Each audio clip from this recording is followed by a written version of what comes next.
Naam, habari za wakati huu, karibu tena. Ni wakati mwingine tena tuendelee kuhabarishana taarifa mbalimbali. Pasina shaka upo salama kabisa, huku watu wakizidi kuhoji kwamba yuko wapi Askofu Gwajima, mbunge wa jimbo la Kawe kwa tiketi ya Chama cha Mapinduzi, ambaye alionekana akizungumza katika video ambayo yuko na maaskofu wengine kanisani, akidai ya kwamba polisi wamekuja kanisani kwangu na gari 3 wamezunguka kanisa langu. Lakini Gwajima akasema kwamba hana uhakika kama ni polisi ambao wamefika kanisani hapo na au sio polisi ambao wamefika kanisani hapo, labda ni watekaji. Lakini baada ya hapo, tangu alipozungumza kwenye video hiyo, Askofu Gwajima hajaonekana tena. Mpaka hivi sasa hajulikani ni wapi alipo.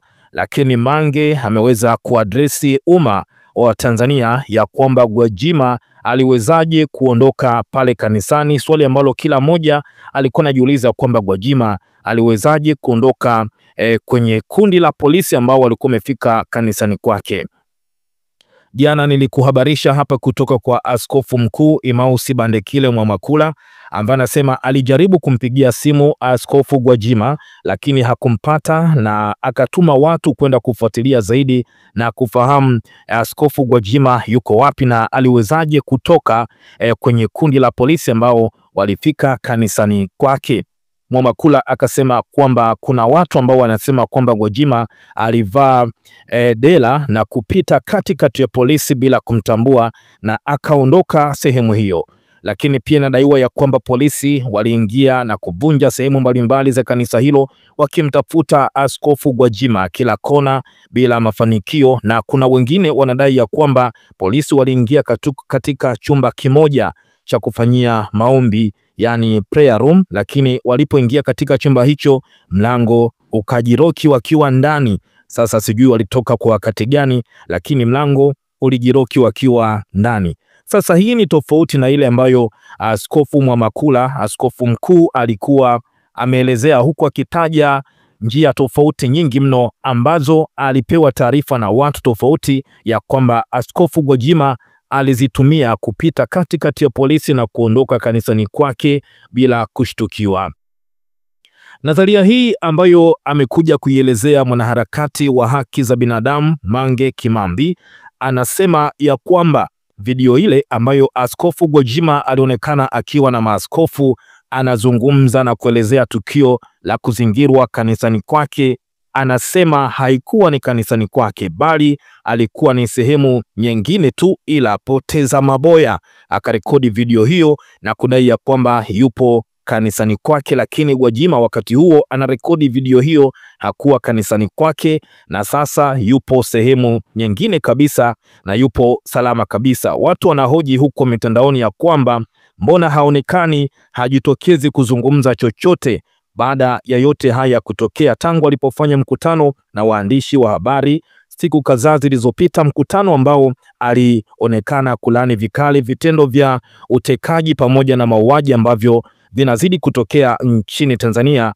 na akitoa mifano ya watoto wakubwa wa viongozi kama endapo wangekuwa ni watoto wao wametekwa, je, mamlaka husika zingenyamaza? Kama ambavyo anaona kwa wakati huu zimekuwa kama zikipotezea matukio hayo. Naam, sasa moja kwa moja tuangalia hapa hiki ambacho amekiandika Mange Kimambi. Mange anasema tangazo kwa nchi nzima juu ya Gwajima kutoka kwa dada wa taifa. Sasa hivi Gwajima is a very safe for the same time being, kwamba yuko salama kabisa, yuko sehemu kajichimbia. Gwajima alikuwa 10 step ahead of Samia na wale waliokwenda kumkamata. Yani alivyosoma tu ule mchezo baada ya Mama Samia kuongea na kusema kwamba Chama cha Mapinduzi wasiwapitishe watu kama wakina Gwajima ambako majimbo yanakwenda kuchagua nani na nani agombee katika chama fulani. So ile video aliyoifanya na kuirekodi pale kanisani, wakati alirekodi video hiyo hakuwa kanisani kwake, tayari alikuwa sehemu salama zaidi, aliwauza tu polisi. Polisi wamevunja kila kitu kanisani, wanamtafuta Gwajima, wakashindwa kumpata, yani mpaka vikombe walikuwa wanafunua kumtafuta Gwajima. Mpaka dakika hii jeshi zima la polisi na usalama wa taifa wameshindwa kumpata Gwajima. For more than masaa 24 atajisalimisha mwenyewe kwenye mazingira ambayo ataona ni salama zaidi na sio kutekwa. Oda hii ya kukamatwa kwa Gwajima wamebaki wanashangaa tu na kuzingira kanisa, lakini mpaka hivi sasa Gwajima yuko sehemu salama kabisa. Amemaliza hapa Mange kuandika saa 5 usiku hii, imebidi niamke sababu ya hii update, naombeni mniruhusu nirudi kulala. Amemaliza kuandika hivyo Mange, post ambayo imepata comment nyingi sana. Huyu wa kwanza anasema, ambao hatuoni kabisa kosa la Gwajima, nyosha kidole juu. Lakini pia mwingine anasema, mimi ni Muislamu na hamna siku nitakuwa Mkristo, lakini sijawahi kuacha kuamini kuwa Mungu yuko kila ambapo anaitwa. Yani naamini ya kwamba Mungu ni wetu sote, na Mungu mbariki huyu baba Gwajima. Mwingine akasema, Mungu ikikupendeza basi kwa yule bibi insha Allah. Lakini pia mwingine anasema, polisi wakisikia neno eti alipita katikati yao akaenda zake wanahisi kuchanganyikiwa. Lakini pia mwingine anasema Gwajima ni jasusi la mbinguni. Lakini pia mwingine anasema kwenye ile video wale mapasta ukiwaangalia kwa jicho la ukomavu, wale sio mapasta, ni mabodyguard wake. Lakini pia mwingine akasema Watanzania wazalendo tunasimama na Askofu Gwajima. Lakini pia mwingine akasema hilo ndio jasusi la mbinguni sasa. Lakini pia mwingine anasema kwani kosa lake ni lipi haswa, mbona sioni kama amekosa? Mwingine anasema halafu kuna wapuuzi wataleta udini. Jamani, mimi ni Muislamu haswa, ila mnitoe kwenye hilo. Muislamu wa kweli anatenda haki, kudhulumu hazulumu wala hapingi Mungu. Mungu atulinde raia wake. Na mwingine anasema sasa wanavunja vitu vya nini, ila polisi ni kama wajinga tu. Lakini pia mwingine anasema kwa nini ajisalimishe wakati hana kosa? Ase kesi ya Lissu wanazungusha tu, wakiongeza na ya Gwajima nadhani umma utachachama, sasa tumechoka. Mwingine anasema kwenye nchi yako mwenyewe unaishi kama mtumwa. Mwingine anasema lala dada upumzike, tunashukuru kwa huduma yako. Lakini pia mwingine anasema kila agusaye mtu mwenye Mungu anagusa mboni ya Mungu, najua hivyo tu. Lakini pia huyu mwingine anasema ila hii nchi tunacheka tu, lakini yanayoendelea huko ni mazito jamani. Hatuwezi vita, hatuwezi maandamano, maana tutaishia kupotezea watu, ila tuna Mungu mmoja wa dunia nzima. Tuzidi kumwomba na tumwachie Mungu atende na kudili na wabaya wote wanaofanya hivyo vitendo vibaya na kukatisha maisha ya watu.